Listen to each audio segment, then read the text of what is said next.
I think the biggest misconception is a belief that because the EU exists, there is one and one only set of rules. There are a lot of people that are thinking, if I don't need a visa, that also means that I don't need any other requirements. I can just go for a short period within my allowed duration of stay, and I can do whatever activity I want because I'm visa exempt. Well, actually, yes, you do not need a visa, but you might need work authorization for the activities you're carrying out. So language is really important.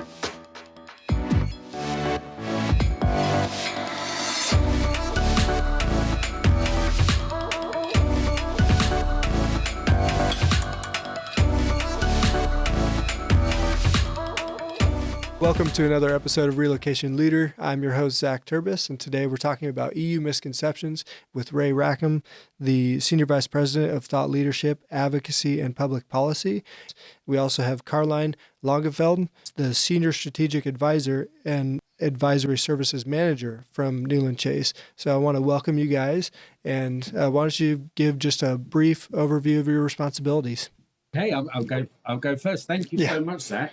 My responsibility is to really have a look at what's going on in the world and identify what our clients need, and then try and fill those needs with kind of quite cool ideas and services. So thought leadership is one of the things that I do. The other thing that we look at is advocacy and public policy. So how we as an organization can help governments and authorities think about what they do and engage with them and advocate not only for our clients, but for the wider industry as well. I've got 25 odd years of experience. I think I've said that. But I and that's in immigration law and building immigration programs. And I've been with CIBT Newland Chase now for about 3 years. Nice. Caroline? So my name is Caroline Langeveld, as you already heard. So my responsibilities within the advisory services team are to provide strategic advice to our clients. So I work mostly with global mobility managers and travel managers to basically get their company compliant. Also assist with the more like complex kind of assessments that might need to take place, which can be, for example, people that might be traveling to multiple countries, whole departments that need to travel all over the place to see what their possibilities are there. We can assist them with developing immigration policy. We try to get our companies, our clients, to be post worker compliant, especially that's a very interesting topic within the EU. We're just looking basically at immigration before specific decisions have been made. So either before specific people have been chosen to go on an assignment or to be hired somewhere, or before people are traveling, to be able to plan ahead and make sure that everything is done compliantly. Nice. And Ray, Birdie told me that you have a podcast. Do you want to give us the inside scoop on what it is and, what people can expect? Yes, I do indeed, Zach. It's called the Open World Podcast, and it's about the future of migration, travel, and work. Very kind of immigration, travel, visa lens, and I've thoroughly enjoyed doing it. We've done 3 episodes so far. We've been focusing a lot about advocacy in our ecosystem, which has meant that I've had great conversations with the Global Business Travel Associations, Legislative Advisory Council, the Permits Foundation, and it really is joyous to do a podcast. But I didn't realize how much hard work goes into it. So everyone is a production in itself. Yeah, we're figuring that out as well. Has Caroline been a guest yet? No, but there is something coming up where Caroline and others will be joining me from our advisory practice. We're looking at immigration-specific focus on the World Cup and in the Olympics, the kind of sporty side of immigration. And I think you've only got to look at me to know I'm not really that sporty, so I need some help. So what was the impetus for you starting a podcast? I think there's a lot of interesting things to talk about now. I've been doing this for 25 years. When I say this, I'm in immigration and mobility for 25 years. And I think now more than ever, there are some really meaty things that we as a community should discuss, share insights, and also, I think my son said, you've got to get into this 21st century, Dad.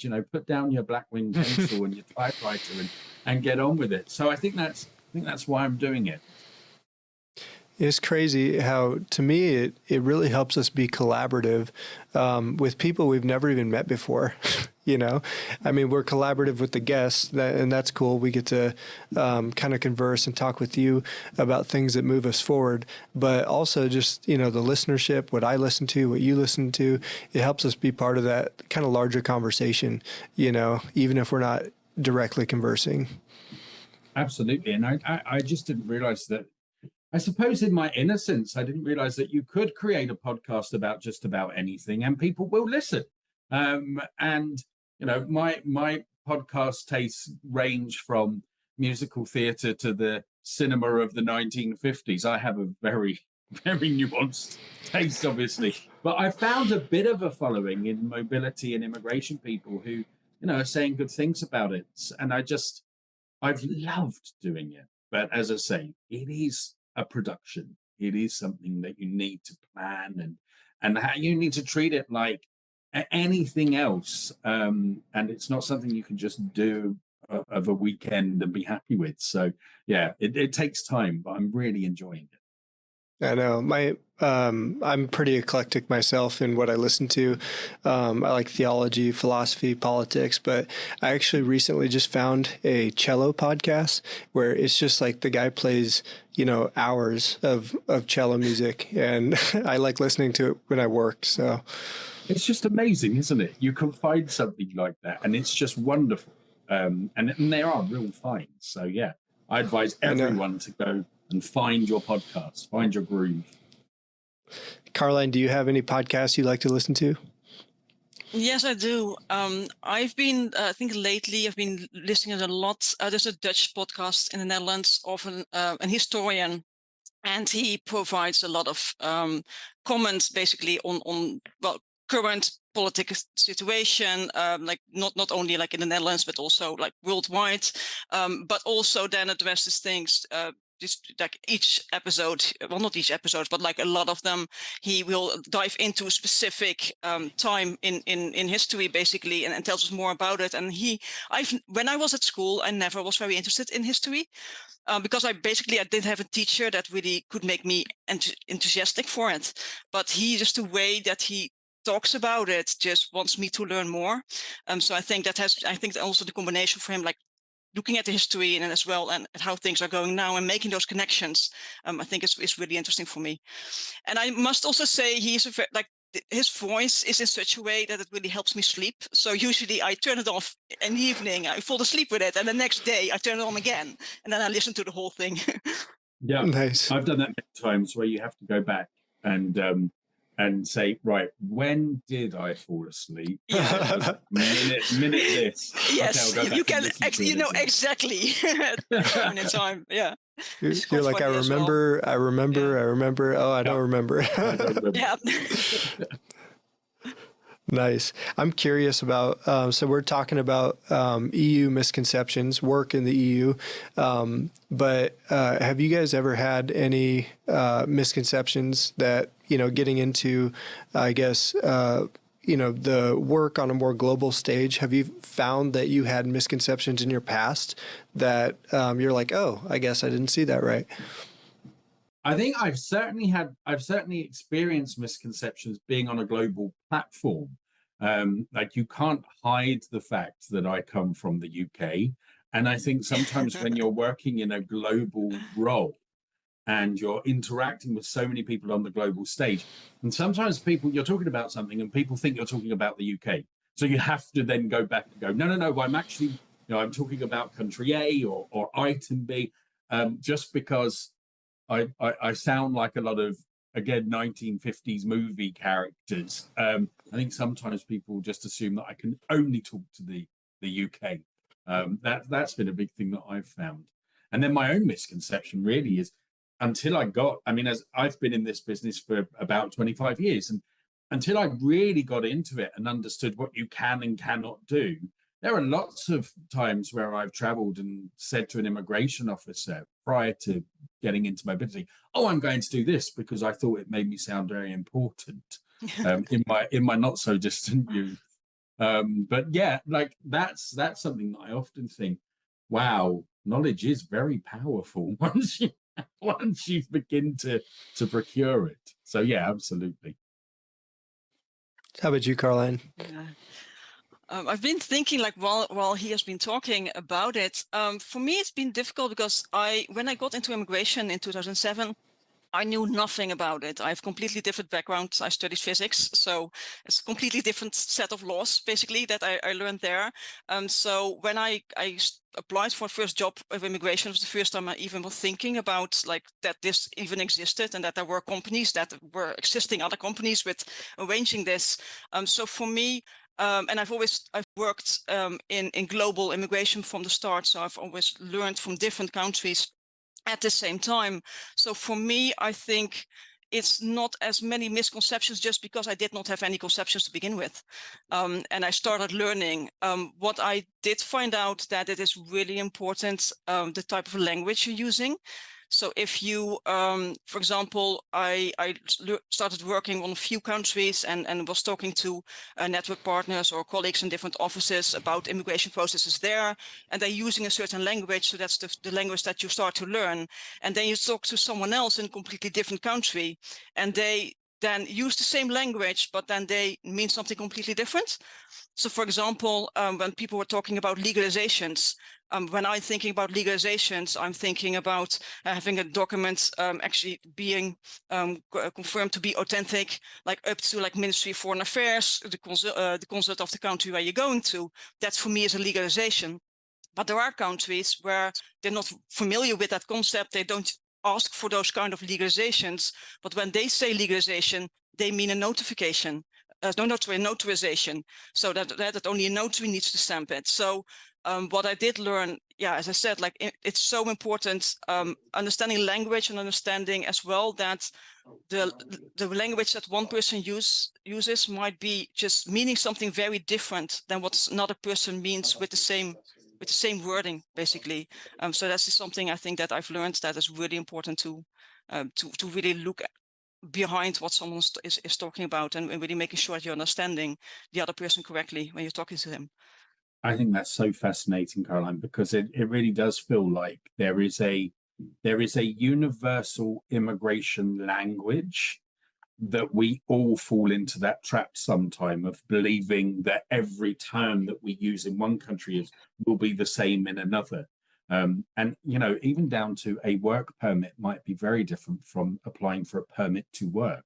It's that kind of thing that sometimes our universal language trips us up every now and then. Yeah. And I think a very good example of that as well is the term visa requirement. So a lot of people that work in, I think mostly not the actual immigration experts, but people that work with people that need to go to different countries, that when they're talking about immigration requirements, they're asking about, okay, what are the visa requirements for this country? Well, they actually mean like, what are the immigration requirements? Do we need work authorization? Do we need residence authorization? Do we need the visa? But by using the word visa requirements and having that stick in your head, that is makes you very vulnerable for misinterpretation. Because if, for example, if we're talking about in Europe, we have the Schengen area where people are allowed to travel to, and some nationalities will require a visa to do that. Other are visa exempt, so they don't need a visa. So there are a lot of people that are thinking, if I don't need a visa, that also means that I don't need any other requirements. I can just go for a short period within my allowed duration of stay, and I can do whatever activity I want because I'm visa exempt. Well, actually, yes, you do not need a visa, but you might need work authorization for the activities you're carrying out. So language is really important. Mm. I wonder if you can go into, so you talked about the Schengen area. For those who are unfamiliar with the EU, but maybe getting into, mobility and sending workers over there for the first time, can you explain just the landscape of like, what is the EU? How do you understand the immigration in the EU and work across that area?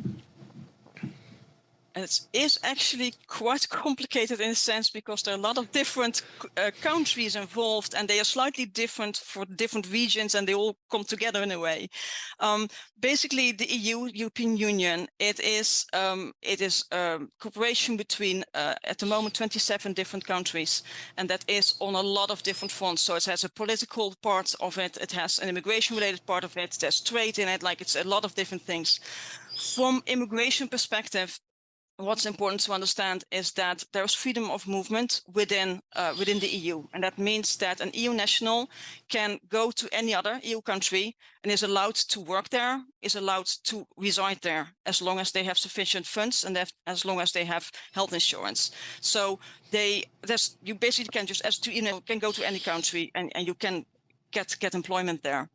So that's really something that's really interesting. But it's not only the EU that offers this, it's slightly wider, because you also have the EEA, which is the European Economic Area, which is the EU plus Iceland, Norway and Liechtenstein.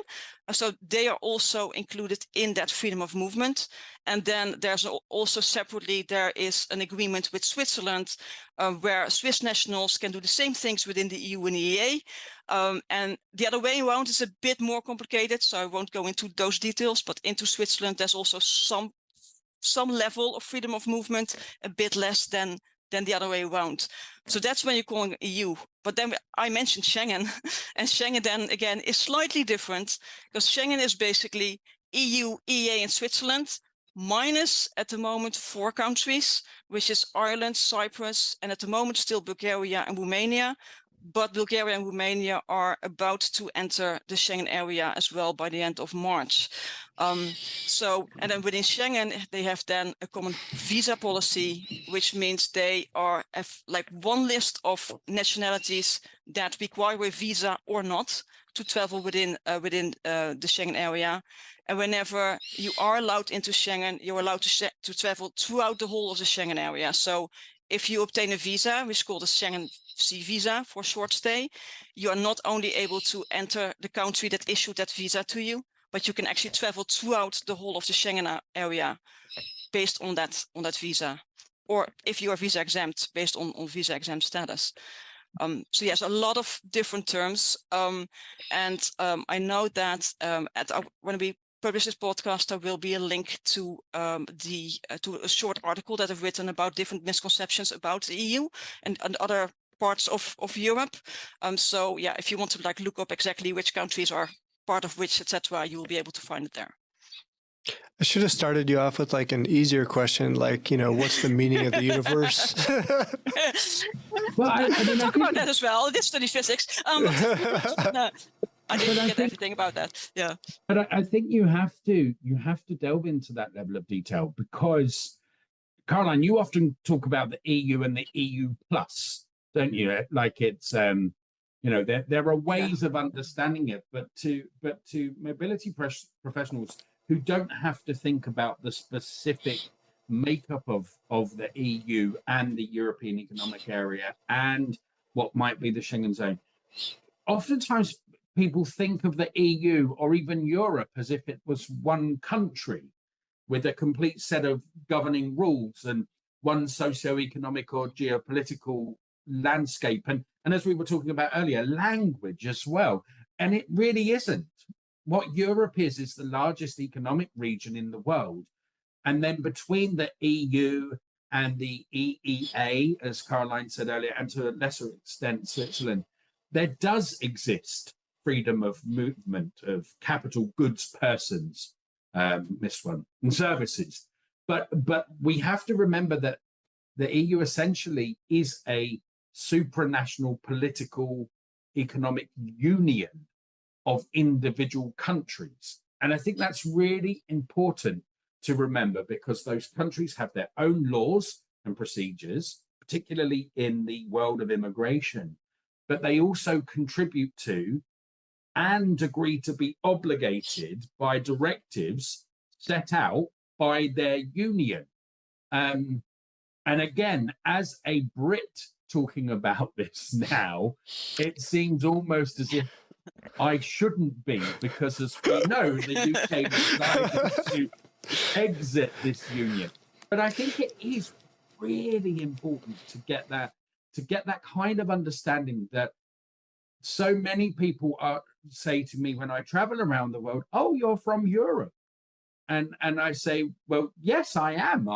But I am a British national."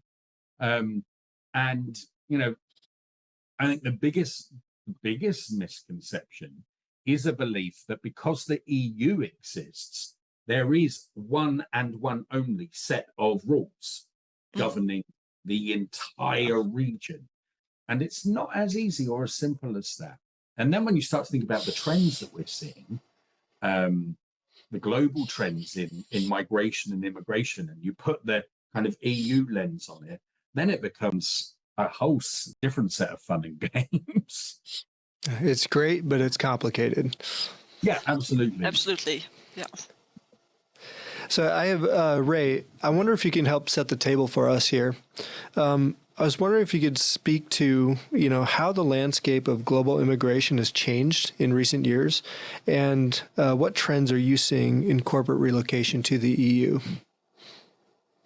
Yeah, I mean, absolutely. And I think kind of immigration by its very being is uniquely country specific. And this has not been replaced by the 40 years plus of increased collaboration and union between the member states of the EU. And so many of the global trends we're seeing impact the countries individually, impact their union within the EU, and then the success of any European socio-economic initiatives. And as I said earlier, we have to remember this is a political and economic union of states. So if you were to ask me, what are the global trends? Well, I think the first thing is we're seeing a range of immigration policy that's being introduced directly as a result of a fluctuating global economy. The pace of disinflation is slowing, yes. Skill shortages remain really high as a result of the pandemic and subsequent individual government decisions. There are talent deficits almost worldwide. The vast number of countries within Europe and within the EU that are suffering from skill shortages and this talent deficit. I think it's 86% of German companies that were questioned by a recent Manpower survey said we just can't find the skilled people we need. And then there's obviously the threat of recession being a real prospect, well, a very real prospect in the UK, but a real prospect around many countries in the EU. And so what this means is that immigration is now being used by many governments to form part of its economic arsenal, dealing with those skill shortages, revitalizing the economy and sectors within the economy, and essentially using immigration to make a positive impact to GDP. So I would say that's kind of the first trend. But on the converse of that, we've seen significant inroads in geopolitical instability in the region. And immigration then gets used almost to the other side of the coin as a headline grabbing issue. Caroline, you mentioned to me earlier about podcasts you listen to, one about history and socio-political history. Well, we've only got to look at the Netherlands now and see socio-political history in action and the difficulties that the government or the current parties are having in forming a centre-right, or dare I say far-right government.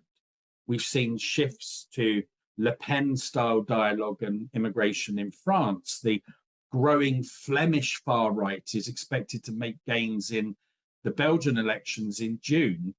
And then indeed, the European parliamentary elections this year in June look set to see that move to the far right in many elections.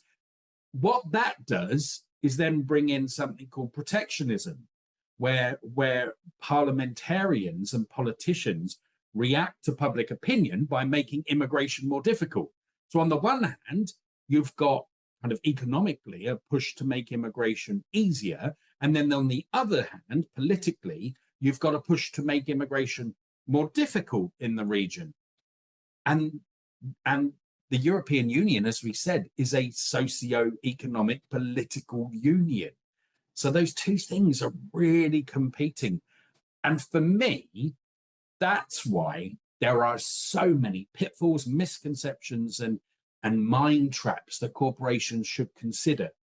And at CIBT Newland Chase, we're just so fortunate. We have some great people, and Caroline sits in our advisory section and just has a wealth of knowledge.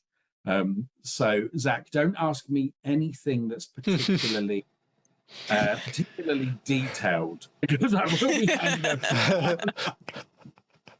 But then the only other thing I would say is this march to digitization. You asked about the trends. I think they're the three key ones.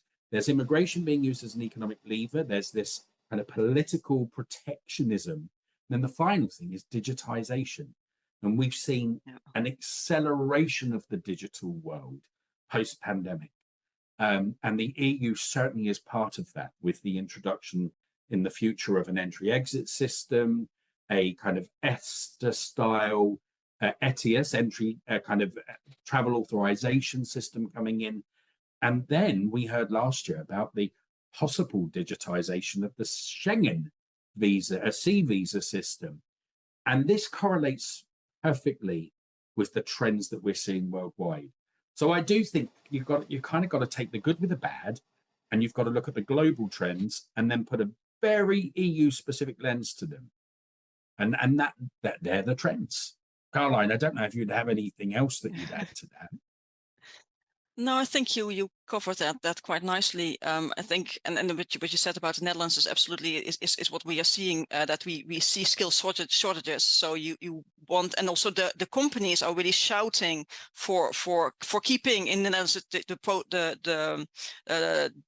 the processes are quite easy to follow at the moment, and they are thinking about it more, making it more difficult. But you have like a big company, for example, ASML in the Netherlands is one of our biggest international companies that is selling the machines that are making chips basically throughout the world. Right, they're the market leader, and they have stepped and said, like, if you're going to do what you're thinking of doing, we might leave here, because there are places like where we will be able to do what we can do. And I think that is something that we'll see in multiple, like in quite a few countries, where you have this those two sides that are fighting with each other, where there is a need on one end, but then the general population not understanding that need on the other hand, and then politics needing to make sense of that. So I think that's a really difficult part. But the digitalization is definitely something that that we see upcoming, and in the EU specifically.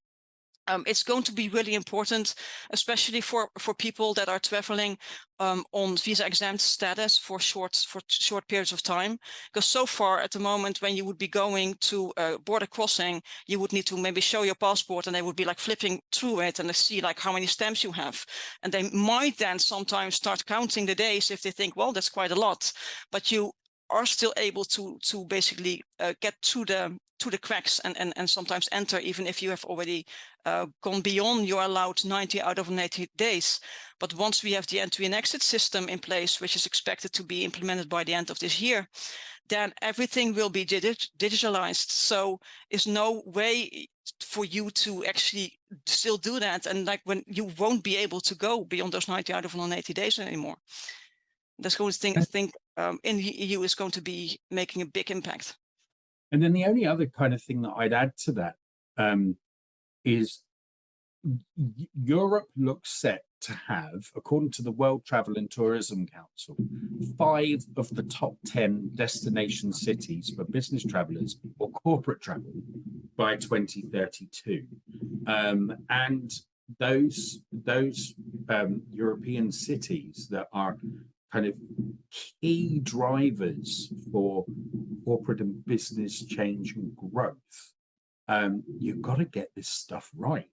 You know, from a corporate perspective, you've got to know, because that's where 50% of the top 10 cities for business innovation by 2032, that's where it's going to be. So that's why Caroline, you're very modest as well. The articles that you've written are fascinating, and I would absolutely recommend that everyone reads them. But that's why you started to write the articles, isn't it? Yes. This Yeah, is where absolutely. Yes. What is the timeline that people should be thinking about? Like, is it a month, 2 months, a year? Like, I imagine that there's various, like you can't always plan a year out, but it's just as soon as you're able to get plans together, right? Yes, absolutely, and basically it's all of the above. I think like my favorite sentence that I tell clients when they ask me questions is it varies by country, because it really, if you look at the moment, for example, in the Netherlands, there is this process which is called a knowledge migrant permit. That's specifically applicable to people going on actual local contract, and you need to have a specific registration with the authorities to have that. If you have that registration, you can also use that for other types of permits, also ICT related permits. Then you're talking about maybe like between 1 and 2 months from date of application, you can have someone in country. If you look at Italy, you need to think about at least about 8 months, maybe a year sometimes, just because of all the different legalizations that are required, the processing times, which are really, really slow. Then sometimes appointments that can take sometimes like at another month or 2 months, sometimes to processing times. So it really varies by country. Also, if you need some short-term authorization or you need longer-term authorization. So yes, as soon as you are aware of anyone's needs to travel, that would be the moment that you would need to reach out so that you can plan ahead and see what the options are. It also will allow you, so it will also allow you to maybe think about things that you once you've made the decision already and the person's already planned to travel, you are too late for. For example, within the EU, you have this permit called an EU ICT permit, which is a permit which is specifically meant for people that are employed outside of the EU that are going to travel to an affiliated entity within the EU. Once you have that permit, you have short and long-term mobility features of that permit, which basically means it allows you to go for maximum of 90 days to any other EU country that also recognizes that permit, and only have to file notification if that basically. Sometimes some countries don't even require that. If you want to go for longer, you need to obtain an additional permit, but the process is relatively simple. If you know that in advance, if you know in advance that you want to send people to the EU, for example, for knowledge sharing, let's say you have an headquarters in the US and you want to have people share the knowledge that's available within the headquarters with the entities that are in Europe, you are able, if you plan ahead, to decide to just send one person to one country where they will be staying longest, and then have that person travel to all the other entities within the EU based on their mobility rights that they have with that specific type of permit, instead of sending, for example, 3 different people to 3 different locations. You cannot do that if you only reach out to your immigration provider the moment you have already selected your people, because at that point in time, we're going to your immigration provider can look at the options for those 3 different people, but will not be at that point in time. You are too late to say, okay, well, just send this one person, because you might have already made an offer to that other person, right? So it's so important to really put immigration as one of the first things you're talking about internally when you're planning any kind of assignment or for national hire, because it will direct what you are able to do. But it's also about not making assumptions. One of the things that we've said here is that the European Union is a socio-political collaboration and union of member states, but there is something called the EU ICT, which will give you some mobility rights as a third country national going into a country and being able to move around some of those member states. So it's about as much lead time as possible and removing all assumptions that it's going to be about that particular country or about the EU.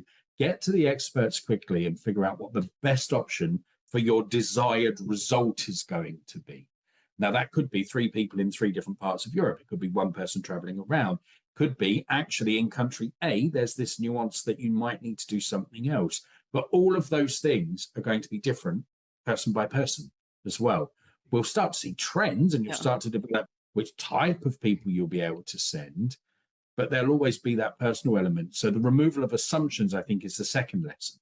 Start as early as you can and don't play into any assumption as to what's going to happen. Use expertise wisely to achieve the result you want to achieve. I was wondering if you can help clear up one of my misconceptions. So, we can try. I have this idea in my head, like, say I'm in country and I'm there for longer than 90 days, what happens? Like, do I have to turn into Jason Bourne? Like, do people start coming after me? So what happens there? You mean in terms of what are the potential consequences if you do that? If you overstay? So I imagine you'll have to exit that country, and that's when you're found out, right? Yeah, so usually indeed it will either be you are found out the moment you exit the country. Sometimes you can be lucky that they won't notice it, but if they do, that would be the moment that then that specific border control officer basically is going to generally make a decision. Am I just going to let you go and just tell you, like, be better next time, or am I going to actually penalize you, which can be different things. So as I mentioned before, you can have an actual Schengen ban put in place, which means you will not be able to travel back into Schengen for a certain amount of time. There might also be a financial penalty that you need to pay. But sometimes sometimes we do see that things like this are not found out the moment they exit the country. But it might be that you have that there's an audit taking place, for example, at the place where you are either carrying out your business activities, or even worse, your working activities. So that's also a moment where this can come up. And we of course see if you have not really taken note of the time you've traveled. It might be that you are actually going to the airport and you might be trying to enter the basically the airline itself. They might already see in the system that you're overstayed, or the moment you then actually arrive at the border control, that at that point in time they will see it and they will send you back. In that case, in some countries, actually overstay is considered a criminal offense. So it's even possible that they will detain you for a short amount of time before they allow you to go back home. And what is, I think, really important for companies to understand when they are sending their people, that it's really important to be compliant in this and to really remind their employees for that, because sometimes companies from their end feel like, okay, we can take the risk, like if there's going to be fines, we can pay for them, etc. But it's not just about financial penalties. It's really the ability for a person to be able to travel to like biggest part of a continent that you might be taking away from people if you, from your side of things, are not paying attention either. So there's a it's almost, big, of course, it's almost like some of the lesson there would be, have the ability to track some of the small stuff like days to avoid some of the big stuff like sanctions. And getting that right is, for corporations and individuals, just such an important thing to do. Yeah. Nice. And of course that applies to any country, right? Of course it's always important to be compliant, because there will be consequences if you're not and you're found to be non-compliant. But specifically in Schengen, the problem is that this is one big area of, I think, 29 countries coming up in end of March, where the consequences will be applying to your people. Especially if you're sending like a big group of people and you're non-compliant and you're found out, that whole group of people will not be able to travel there anymore for a specific period of time. And then, of course, as a company, you also have a problem with who are you going to send then. Well, you guys have just shared an abundance of knowledge, and I want to thank you guys so much for coming on Relocation Leader to talk about these things with us. And once again, Ray, your podcast, so people can find it. Oh, it's called The Open World, and there's a picture of me on everywhere you look for it, which is terribly embarrassing. But it's called The Open World. Available on all streaming services, I'm supposed to say, but I forget to say that. There you go. So yeah, follow Ray and the team over at The Open World. And again, thank you, Ray and Caroline, for coming on.